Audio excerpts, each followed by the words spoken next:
आज पूरे भारत में जितने मोबाइल फोन बनते हैं उसमें से लगभग 55% मोबाइल यहां उत्तर प्रदेश में बनते हैं। यूपी अब सेमीकंडक्टर सेक्टर में भी भारत की आत्मनिर्भरता को मजबूती देगा। यहां से कुछ किलोमीटर दूर ही एक बड़ी सेमीकंडक्टर फैसिलिटी पर काम शुरू होने वाला है। साथियों, एक और उदाहरण डिफेंस सेक्टर का है। हमारी सेनाएं स्वदेशी चाहती हैं, दूसरों पर निर्भरता को कम करना चाहती हैं। इसलिए भारत में ही हम एक वाइब्रेंट डिफेंस सेक्टर डेवलप कर रहे हैं। पुर्जे पुर्जे पर मेड इन इंडिया की छाप हो, हम ऐसा इकोसिस्टम बना रहे हैं और यूपी इसमें भी बड़ी भूमिका निभा रहा है। बहुत जल्द रूस के सहयोग से बनी फैक्ट्री से AK-203 राइफल का उत्पादन शुरू होने जा रहा है।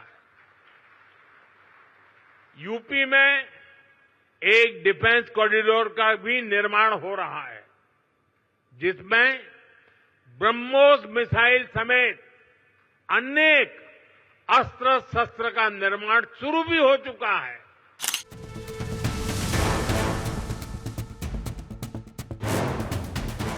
साथियों, आज भारत 2047 तक विकसित होने के लक्ष्य की ओर आगे बढ़ रहा है। दुनिया में हो रही डिसरप्शन और अनसर्टेनिटी के बावजूद भारत की ग्रोथ आकर्षक है। डिसरप्शन हमें भटकाते नहीं, लेकिन हम उस परिस्थिति में से नई डायरेक्शन खोजते हैं, नई डायरेक्शन का मौका ढूंढते हैं।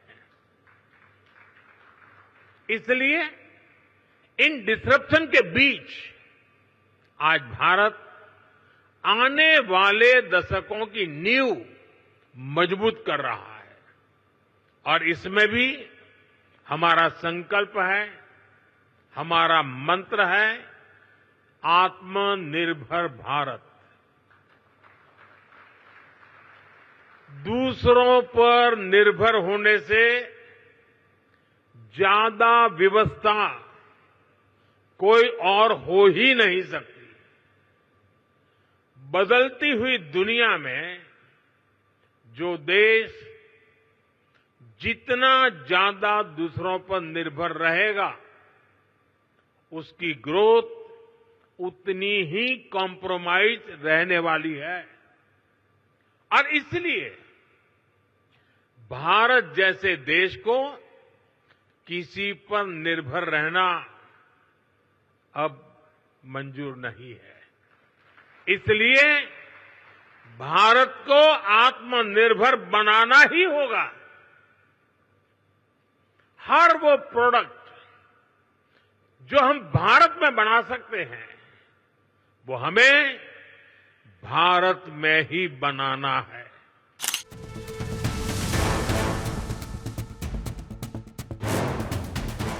आप सभी जानते हैं, आज सरकार मेक इन इंडिया पर, मैन्युफैक्चरिंग पर कितना बल दे रही है।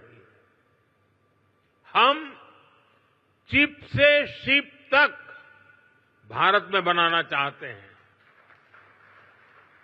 और इसलिए आपकी ईज ऑफ डूइंग बिजनेस के लिए हम लगातार काम कर रहे हैं। सरकार ने 40,000 से ज्यादा कंप्लायंस खत्म किए हैं। व्यापार कारोबार में होने वाली जिन छोटी छोटी गलतियों पर आपके खिलाफ केस होता था, ऐसे सैकड़ों नियम उनको सरकार ने डीक्रिमिनलाइज कर चुकी है। सरकार आपके साथ कंधे से कंधा मिलाकर चल रही है।